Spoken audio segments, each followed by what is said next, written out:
Mactan Cebu International Airport tiniyak ang kahandaan para sa dagsa ng mga pasahero para sa Semana Santa. At kabilang sa kanilang mga pinaghahandaan ay ang banta ng lindol at sunog. Si Jessie Atienza ng PTV Cebu sa sentro ng balita. Sa gitna ng mayat-mayang paglipad at paglapag ng mga eroplano, seryosong ginampanan at nilahukan ng mga empleyado, staff at mga responder ang isang earthquake at fire drill sa Mactan Cebu International Airport. Isa-isang inilabas ng mga rescuer ang mga gumanap na nagtamo ng injury. Agad sinuri at binigyan ng first aid ang mga sugatan. Inilikas din ang mga walang tinamong sugat o injury.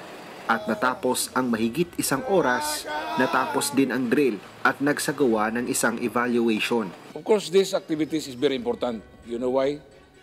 Because we are trying to address our operational readiness when it comes to emergency. And we know for a fact that force majeure or acts of nature cannot be prevented. What we can do only on this is to minimize the possible damage or the possible effect of this kind of emergency.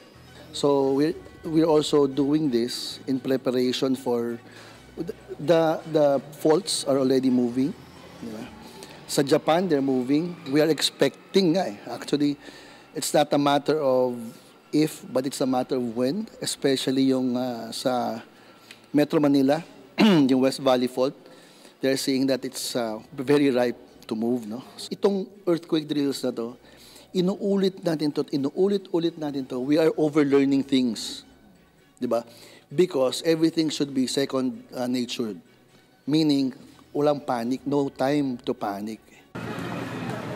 Samantala, handa na rin ang paliparan sa pagdagsa ng mga pasahero ngayong Semana Santa. Ayon sa pamunuan ng Mactan Cebu International Airport Authority, aabot sa nasa mahigit 30,000 pasahero ang kanilang inaasahang dadagsa ngayong linggo. Our job with our help desk is to make sure that seamless ang arrival nila and they will not encounter problems. They will be able to go to their destination as soon as possible with minimum inconvenience. We have men in uniform more visible to discourage people from becoming more unruly. We have double-checked and made sure that all of our systems are operational. Mula sa PTV Cebu, Jessie Atienza para sa Pambansang TV sa Bagong Pilipinas.